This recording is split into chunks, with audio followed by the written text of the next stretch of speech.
जय श्री राधा कृष्ण। कृष्ण चरणों की धूल में स्वर्ग बसता है, वहीं से हर टूटे मन को सहारा मिलता है। जो चल पड़े उस पथ पर श्रद्धा लेकर, उसका जीवन प्रेम और भक्ति से सजता है। बोलो बांके बिहारी लाल की जय, मोर मुकुट बंसरी वाले की जय, वृंदावन बिहारी लाल की जय। आज मैं आपको एक ऐसी सत्य घटना सुनाने जा रही हूँ जिसको सुनते सुनते मन अपने आप भावुक हो उठेगा। ये कथा है उस भक्त की जिसकी भक्ति के आगे एक यवन शासक का अहंकार भी झुक गया। वो यवन शासक जो पहले तो उनकी भक्ति की परीक्षा लेना चाहता था, और जब उसने भक्ति का प्रताप देखा तो उस प्रताप के सामने नतमस्तक हो गया। और भक्त की भक्ति ने ये सिद्ध कर दिया कि जहां सच्ची भक्ति होती है वहां भगवान स्वयं प्रकट हो जाती है। यहां मैं आपको बता दूं, यवन शासक का मतलब होता है यूनानी, मतलब ग्रीक मूल के शासक। ये कथा है भक्त श्री नारायण दास जी महाराज की। इसका वृतांत आपको भक्तमाल में ही मिलता है। देखो, भक्ति के अनेक मार्ग हैं। कोई प्रभु को पिता मानता है, कोई पुत्र, कोई मित्र, कोई स्वामी। लेकिन श्री नारायण दास जी ऐसे भक्त थे जो अपने माखन चोर कृष्ण को नाच नाच कर रिझाते थे। वो नाचते तो इस तरह थे कि स्वयं के सुध बुध तक खो बैठते थे।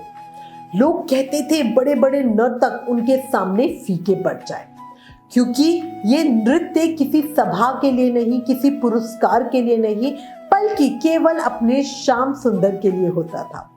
बाबा ने नृत्य की कोई शिक्षा नहीं ली थी, बट कहते ना, जब भाव उच्च कोटि का होता है तो मन से जो चीज निकलती है वो हमेशा बहुत अच्छी होती है। नारायण दास जी कहीं एक स्थान पर टिकते भी नहीं थे। वो हमेशा भ्रमणशिला में ही रहते थे। जहां कृष्ण की याद खींच ले बस उसी स्थान पे पहुंच जाते थे।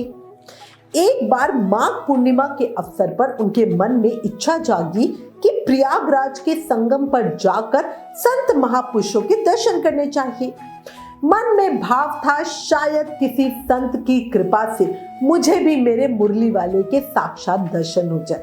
मतलब भक्त का भाव देखो, खुद इतने उच्च कोटि के होते हैं बट फिर भी अपने आप को बहुत दीन मानते हैं, अपने आप को बिल्कुल निम्न कोटि का मानते हैं। यही विनम्रता जो होती है ना, यही भक्त की पहचान होती है।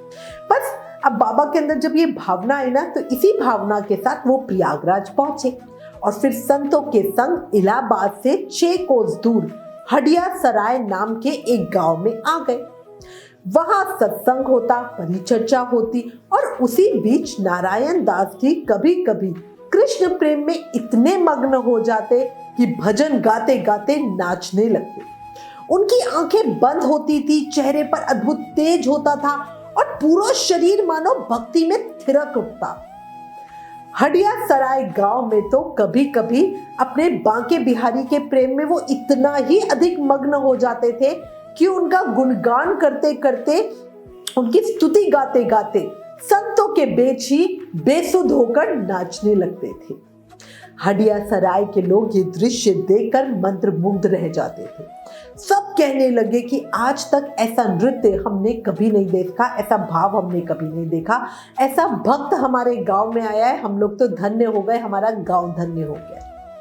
धीरे धीरे ये चर्चा हडिया सराय से निकलकर वहां के यवन शासक मीर मोहम्मद तक पहुंच गई। अब उसने सोचा कि ऐसा नाचने वाला भक्त अगर एक बार मेरे दरबार में आ जाए तो मैं भी देखूं कि इसकी भक्ति कितनी सच्ची है, इसके नृत्य में ऐसी अनोखी क्या बात है कि कोई और नहीं कर सकता। अब उसने अपना दूत नारायण दास जी के पास भेजा। दूत ने नारायण दास जी से जाकर कहा कि बादशाह मीर मोहम्मद आपको अपने दरबार में बुला रहे हैं, वो आपका नृत्य देखना चाहते हैं, वो प्रसन्न हो गए तो आपको ये दे देंगे, वो दे देंगे। बहुत सारी उसने खूब बड़ाइयां की। नारायण दास जी मुस्कुराए और बोले, ये नारायण नारायण का दास है, किसी बादशाह का नहीं। मैं नाचता हूं तो केवल अपने श्याम सुंदर के लिए। दूत खाली हाथ लौट गया। दूत की बातें सुनकर मीर मोहम्मद को तो बड़ा ही क्रोध आ गया। लेकिन वो क्या करे, किसी को मजबूर तो नहीं कर सकता था ना कि तुम मेरे सामने नाचो। अब वो सीधे कुछ कह भी नहीं सकता था, तो उसने दूसरी चाल चली। कुछ हिंदू दरबारियों को भेजा और कहलवाया कि हमारे बादशाह संतों का बड़ा आदर करते हैं, ज्ञान चर्चा करते हैं, सम्मान देना चाहते हैं। नारायण दास जी बोले कि अगर मैंने वहां भजन गाया तो क्या वो उस भाव को समझ पाएंगे, उसका अर्थ समझ पाएंगे। देखो, नारायण दास जी बड़ी गूढ़, बड़ी रहस्य की बात कर रहे थे, पर जो हिंदू दरबारी थे ना, उनको तो बस अपना काम साधना था। वो बस बाबा को मनाना चाहते थे, तो बस कुछ भी करके बाबा मान जाए। तो वो बोले, बाबा आप है ना, इन सब की चिंता मत करो, बाकी सारी व्यवस्था हम कर लेंगे, बस आप पहुंच जाना। आप कुछ प्रभाव में कह लो, कुछ अभाव में कह लो, कुछ प्रेशर में कह लो, बाबा ने हाँ भर दी। अगले दिन दरबार सजा हुआ। मीर मोहम्मद सिंहासन पर जमकर बैठा हुआ। नारायण दास जी पहुंचे। भजन शुरू होने वाला था। तभी नारायण दास जी के मन में विचार आया कि मैं तो केवल अपने द्वारकाधीश जी के सामने नाचता हूँ, किसी के दरबार के लिए नहीं, किसी के सामने नहीं। तो उनको वो अच्छा नहीं लगा कि भाई कोई मुझे कह रहा है कि नाचो और मैं उनके सामने नाच रहा हूँ। तो तुरंत ही उन्होंने मना कर दिया।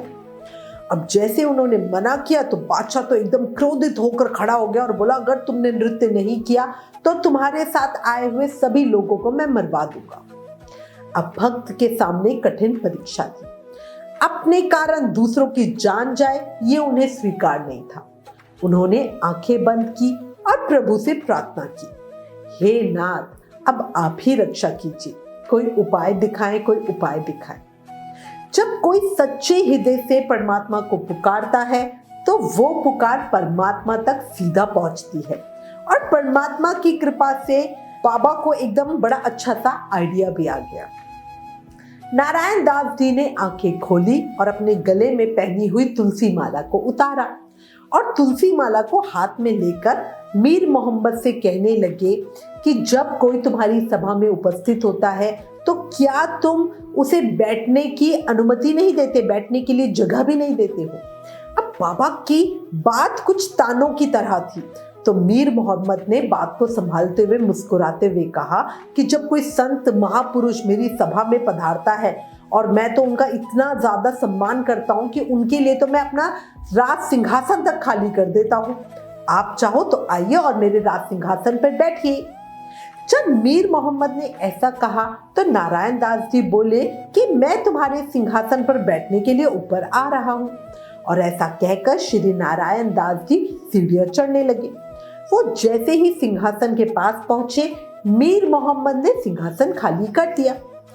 अब नारायण दास जी ने तुलसी माला को देखकर कहा कि हे प्रभु, हे भगवान, मैंने सुना है आप तुलसी में साक्षात रूप में निवास करते हैं।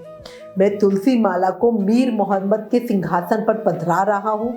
इससे मुझे ऐसे लगेगा कि आप मेरे सामने बैठे हो और हे नाथ, मैं ऐसा मानकर आपके सामने नाचूंगा और ऐसा करने से सब भक्तों की जान भी बच जाएगी और मेरा जो प्रेम है आपके लिए, जो मेरा नियम है, वो भी बच जाएगा।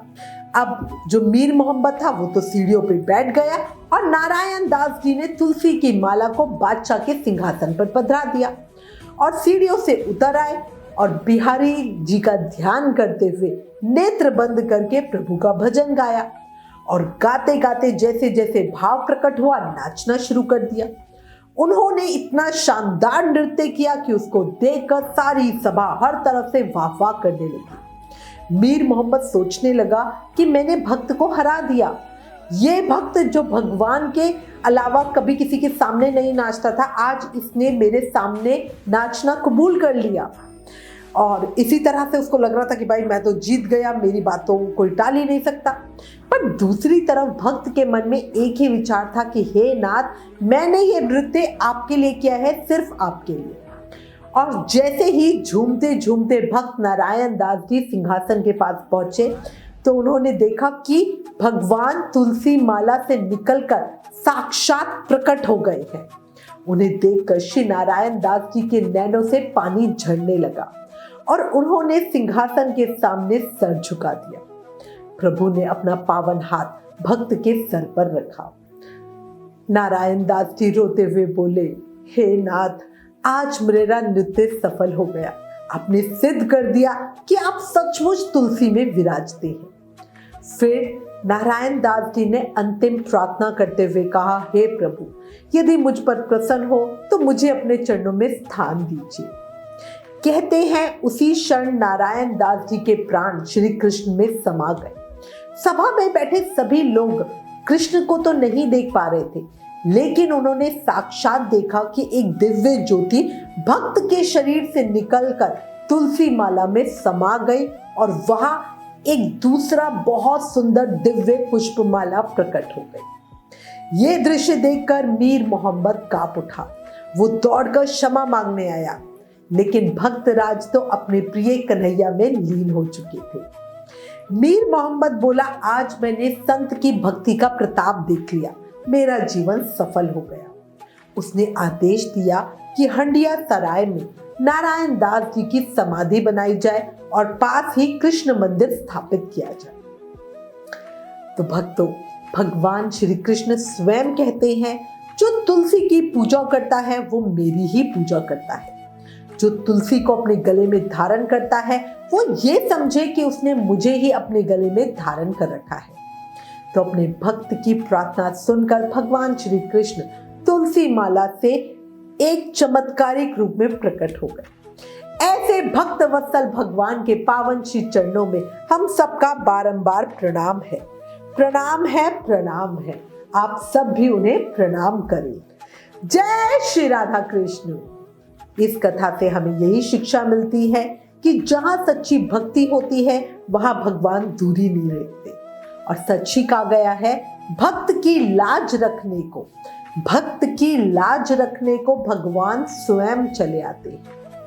ऐसे भक्त राज श्री नारायण दास जी और भक्त वत्सल भगवान श्री कृष्ण के चरणों में बारंबार प्रणाम है, प्रणाम है, प्रणाम है।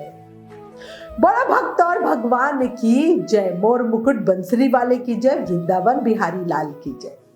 अगर आपको ये प्रसंग, ये कथा, ये सत्य घटना पसंद आई, मन में कुछ हलचल हुई, कान्हा के कृष्ण से प्रेम भर गया, मन भर गया, आंखें नम हो गई, तो प्लीज इस वीडियो को ज्यादा से ज्यादा शेयर करें। सबका विश्वास हमारे कान्हा पे मजबूत होना चाहिए। Please like, share and subscribe. Thank you. जय श्री राधा कृष्ण।